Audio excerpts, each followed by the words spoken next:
الحمد لله الذي أنقذنا بنور العلم من ظلمات الجهالة وهدانا بالاستبصار به عن الوقوع في عميات الضلالة ونصب لنا من شريعة محمد أعلى علام وأوضح الدلالة وكان ذلك أفضل ما من به من النعم الجزيلة والمناح الجليلة وأناله وأشهد أن لا إله إلا الله وحده لا شريك له وأشهد أن محمدا عبده ورسوله اللهم صل وسلم على سيدنا محمد وعلى آل سيدنا محمد أما بعد فيا عباد الله أوصيكم ونفسي بتقوى الله.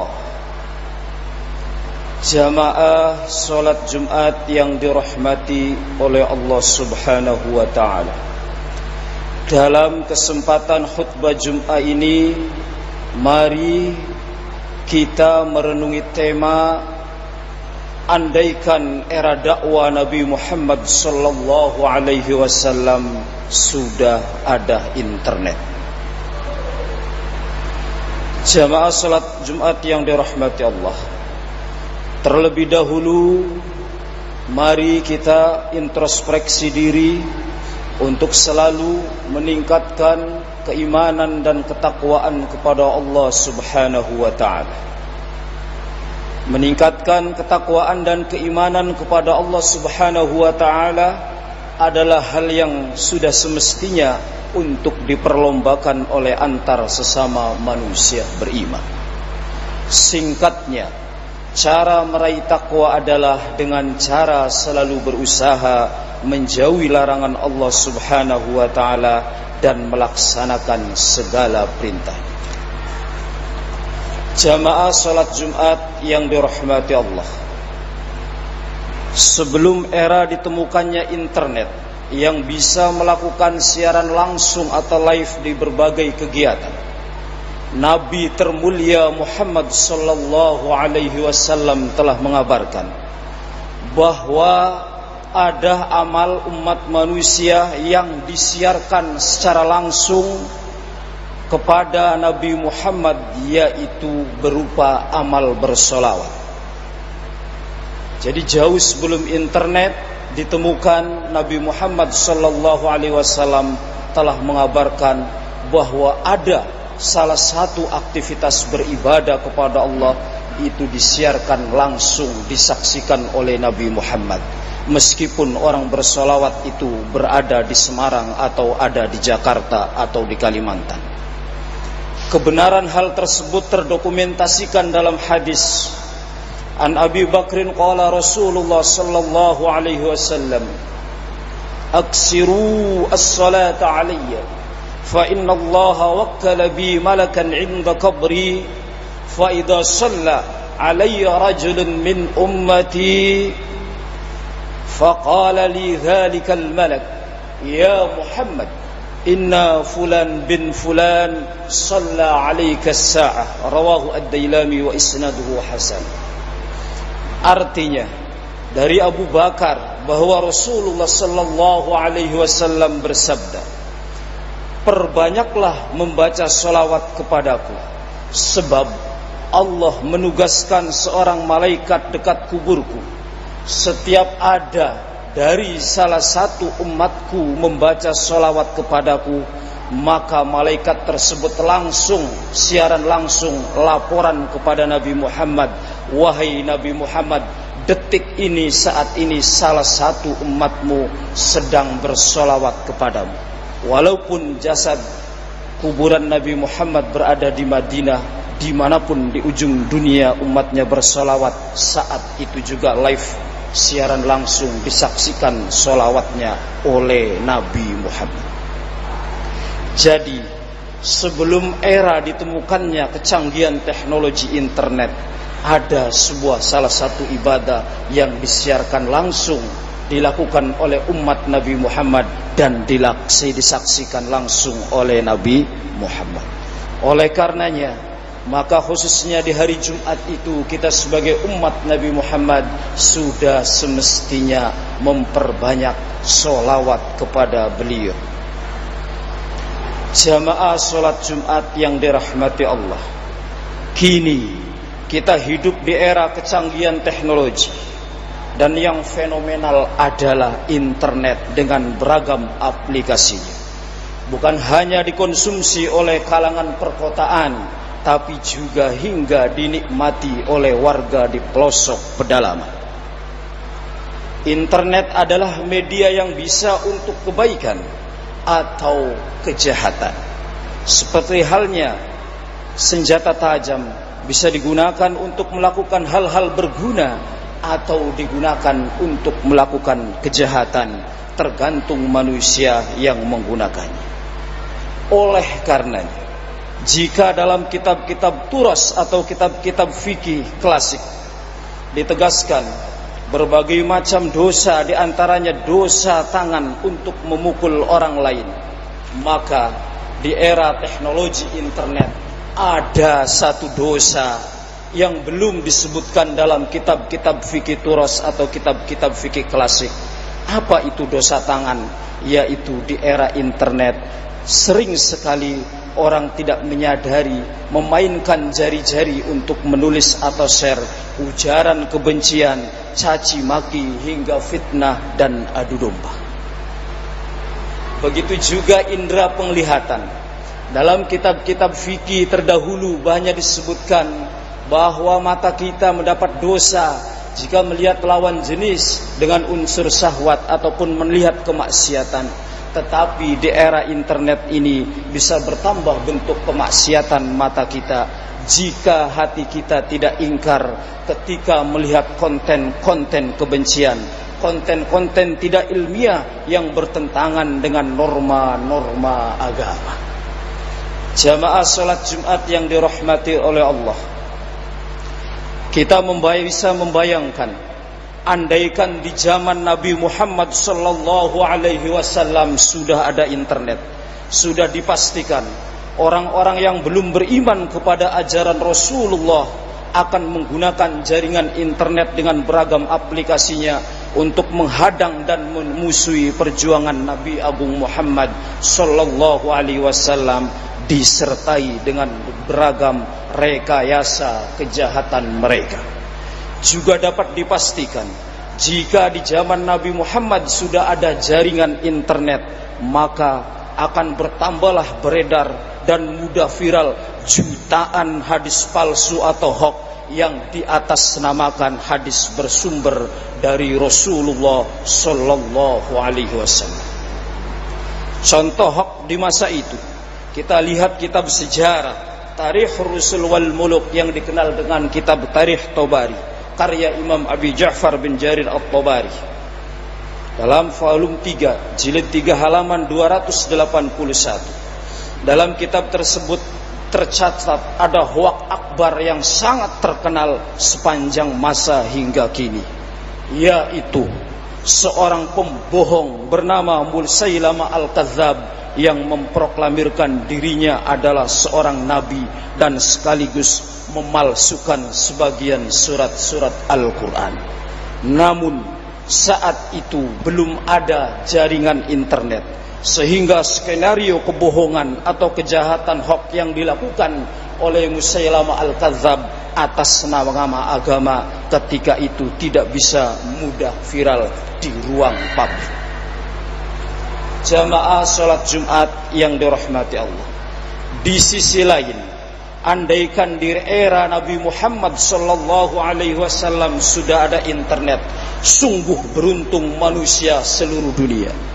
Bayangkan, seandainya zaman Nabi Muhammad sudah ada internet, maka setiap saat manusia bisa mengikuti pengajian online, siaran langsung dari Masjid Nabawi Madinah, memandang wajah lemah lembut, wajah yang menyejukkan sang Rasul baginda Muhammad sallallahu alaihi wasallam yang dikelilingi para sahabatnya dalam menyiarkan Islam rahmatan lil alamin. Orang-orang pun seluruh dunia bisa berposisi sebagai perawi atau periwayat hadis Nabi dengan cara mengikuti pengajian online atau langsung chatting dengan jaringan internet. Subhanallah. Atau bahkan mungkin dari seantero jagat kala itu orang bisa berposisi sebagai sahabat Nabi. Jamaah salat Jumat yang dirahmati Allah, kini kita hidup di era yang kerap disebut-sebut sebagai era kecanggihan teknologi. Kecanggihan teknologi wajib disyukuri, utamanya generasi muda bangsa, dengan cara harus optimal diarahkan dan dibimbing agar bisa mampu memanfaatkan kemajuan teknologi internet sebagai sarana peningkatan berbagai bidang, bukan hanya dalam konteks ilmu pengetahuan, tetapi juga sebagai media peningkatan religiusitas dan intelektualitas, optimalisasi beribadah dan keaslian Islam, yakni dakwah ajaran Islam rahmatan lil alamin. Agar jangan sampai kemajuan teknologi justru berdampak negatif pada kerusakan moralitas dan kemerosotan kesalehan publik. Na'udzubillah min dzalik. Karena fenomena yang terjadi saat ini sungguh memprihatinkan. Akibat salah arah dalam memfungsikan internet, justru banyak generasi muda yang terkena dampak negatif. Sungguh memprihatinkan. Jamaah salat Jumat yang dirahmati Allah, kita pun patut mengamalkan kaidah fikih yang sangat terkenal berbunyi lil wasail hukmul maqasid, yaitu bagi suatu sarana, bagi suatu media, hukumnya adalah sama dengan apa yang menjadi maksud dan tujuannya. Internet itu adalah sebuah sarana ataupun media, maka jika kita bertujuan baik, bermain internet menjadi hal yang bernilai ibadah. Setiap hal tergantung maksud dan tujuannya. Jika bermain internet dengan tujuannya adalah dakwah, maka satu gerakan jari di layar ponsel menghasilkan nilai pahala. Sebaliknya, jika tujuan kejahatan, maka bermain ponsel bisa menghasilkan dosa. Na'udzubillah min dzalik. Niat ikhlas menyebarkan kebaikan dan dakwah yang rahmatan lil alamin disertai ingat adanya malaikat raqib dan malaikat atid yang selalu memantau secara langsung segala macam perbuatan manusia di alam nyata maupun di dunia maya. Niscaya hal tersebut bisa mengarahkan kita kepada jalan yang benar dalam berinteraksi sosial di dunia nyata maupun dunia maya. Jamaah salat Jumat yang dirahmati Allah, demikianlah renungan kita di hari Jumat yang mulia, di tempat mulia, tentang sisi dimensi kehidupan sejarah dakwah manusia bernama Muhammad, yaitu manusia makhluk yang paling mulia. Semoga bisa menjadi pemicu kebajikan di ruang publik dalam konteks berinteraksi sosial dan beragama. Barakallahu li wa lakum fil Qur'anil azim wa nafa'ni wa iyyakum bil ayati wa dzikril hakim. Innahu ta'ala jawadun karimun malikum barur raufur rahim. اللهم صل وسلم وزد وأنعم وتفضل وبارك بجلالك وكمالك على زين عبادك سيدنا ومولانا محمد وعلى آله وصحبه وسلم. ورضي الله تبارك وتعالى عن كل صحابة رسول الله أجمعين.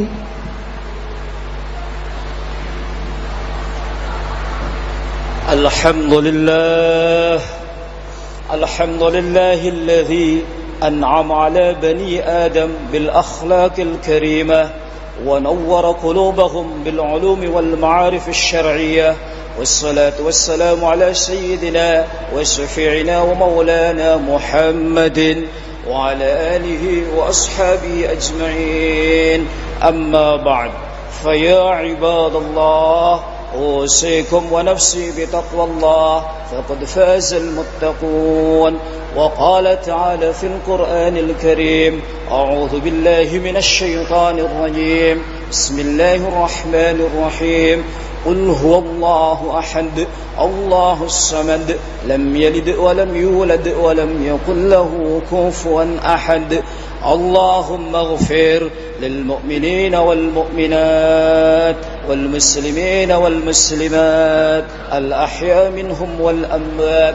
اللهم أعز الإسلام والمسلمين وأذل الشرك والمشركين، وانصر عبادك الموحدين موحدية، وانصر من نصر الدين، واحذل من خذل المسلمين، ودمر أعداء الدين، وعلي كلماتك إلى يوم الدين. اللهم ادفع عنا البلاء والوباء والزلازل والميحان وسوء الفتنة والميحان ما ظهر منها وما بطن عن بلادنا إندونيسيا خاصة، وعن سائر البلدان المسلمين عامة يا رب العالمين. Ya Allah, ya Tuhan kami mohon di hari Jumat yang mulia dan di tempat yang mulia ini, kami mohon untuk segera mencabut wabah corona dari seluruh penjuru dunia ini. Ya Allah, ya Tuhan kami mohon dengan segala kelemahan kami, ampunilah dosa-dosa kami. Ya Allah, ya Tuhan kami mohon berilah kekuatan kepada pemimpin bangsa dan negara Republik Indonesia ini. Ya Allah, ya Tuhan kami mohon yang hadir di sini diberi keturunan yang salih salihah, ahli ibadah, taat orang tua, berguna bagi bangsa dan agama. Ya Allah, ya Tuhan kami mohon dengan segala kelemahan, kami mohon dengan segala dosa-dosa kami yang hadir di majlis Jumat ini, jika suatu saat nanti kami mati, kami mohon dalam keadaan husnul khatimah dan ahli surga. Ibadallah, إن الله يأمر بالعدل والإحسان وإيتاء ذي القربى وينهى عن الفحشاء والمنكر والبغي يعظكم لعلكم تذكرون. واذكروا الله العظيم يذكركم واشكروا على نعمه يزدكم ولذكر الله أكبر. وأقيموا الصلاة.